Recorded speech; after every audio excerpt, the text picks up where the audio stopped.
So you've hit level 50 in Elder Scrolls Online, and now you're wondering about champion points. Well, stick with me because I'm about to give you some basic knowledge about those. This is Mystic with Mystic Shepherd Gaming, and thank you so much for clicking on this video and watching. I am going to we're going to go over champion points. Once you hit level 50, you go from going to like level 1, 2, 3, 4, and it all is all about your champion points, which, you know, once you hit like champion point 160, well, that's what your gear says is 160 gear. So beyond that, how much damage and everything that you do in the game is dictated by your champion points. So here we are inside. You see where I clicked it. You know, it's very simple to find your champion point bar.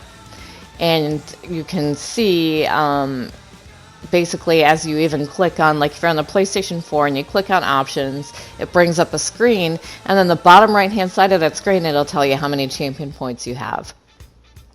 So I'm showing you the different ones. Different ones, you know, are stamina based, others are magicka based, others are health based, you know, just like the tank is health. You know, DPS is either mana or stamina, depending on, you know, what you chose.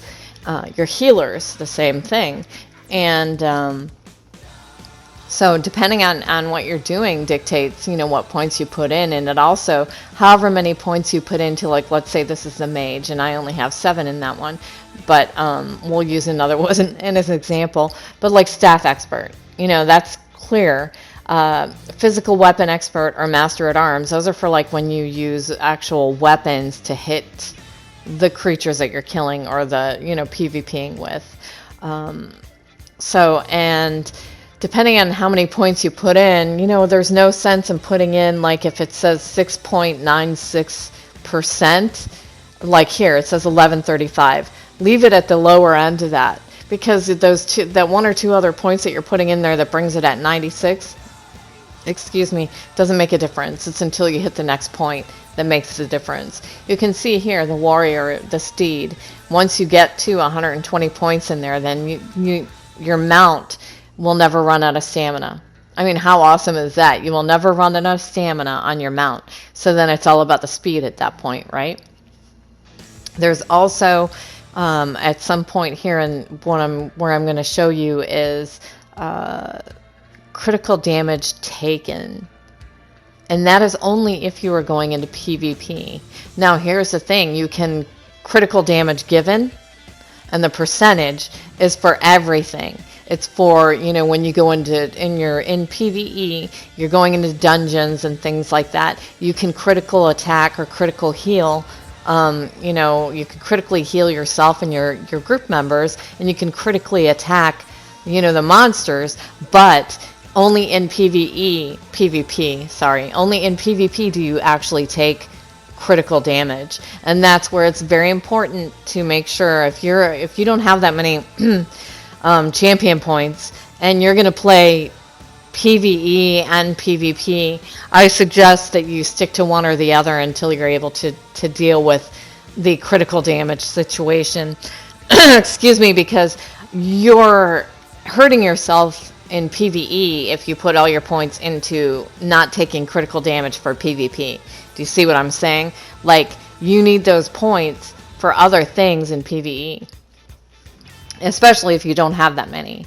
You know, if you have a reasonable amount and you don't see a significant difference, and you're not having groups that you go into dungeons where you fail because you're not putting your points in properly, you know, then you're fine. But if you're failing and, you know, your group is not getting past a certain point, it's probably because you're more geared, that just those points for the critical damage makes you more geared towards PvP than PvE. And also, you know, again, when we're talking about gear, make sure that you're wearing the proper gear. If you're in PvE, don't wear PvP gear. Just don't. Make sure you wear gear that is for PvE. And when you go into PvP, well, then make sure you're doing right by your group and your guild and wear, you know, things that are for PvP. See, it says here, increases your critical resistance. I put points in. Why is that? Because this character is specifically for PvP. I do nothing else with her. Once I did the storyline and got her to that point, no, she is for PvP. And that's another thing that you can do if you don't mind starting new characters, and make one for PvP and one for PvE. That way everything's separate and you never have to worry about going back and forth or having too much of one thing and not enough of the other. You know, you have separate characters for separate things you like to do. That's what I do, you know, clearly. So you can see here as you go into like the Atronach, the steed, the ritual, it tells you, you know, what you can look for in that particular sign.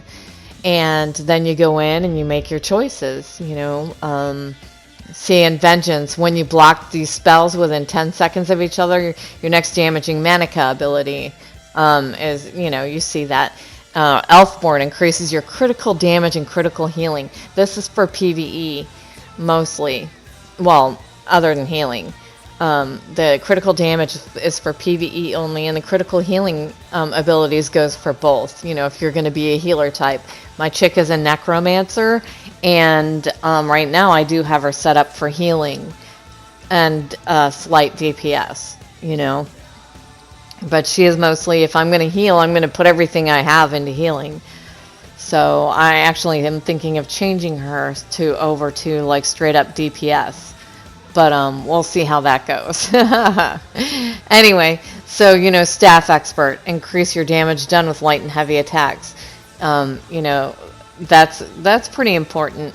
And also there's one that you can put points into when you do light and heavy attacks with your staff or whatever, you gain magicka back, which, you know, sometimes you're in a situation where you're desperately trying to get more mana back, and you're like, how? Well, use your light and heavy attacks and you'll get it back faster by putting points into that.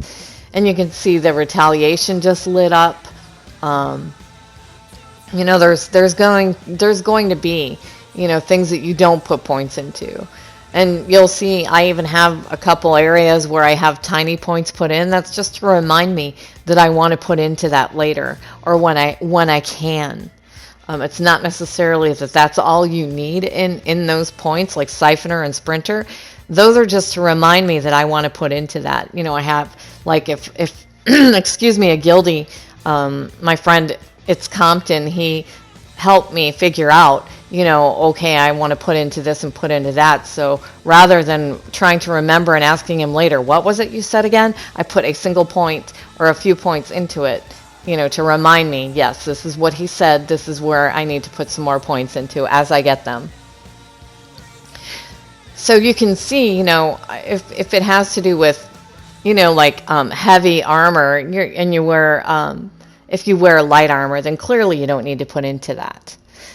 There are things like, once you get to a certain point, though, if you want to, and you have no other points, you know, if it's useless to put more points into something, then go ahead, feel free. If you want to open up those you know, those other things at the top, like War Mountain, Mara's Gift, and things like that.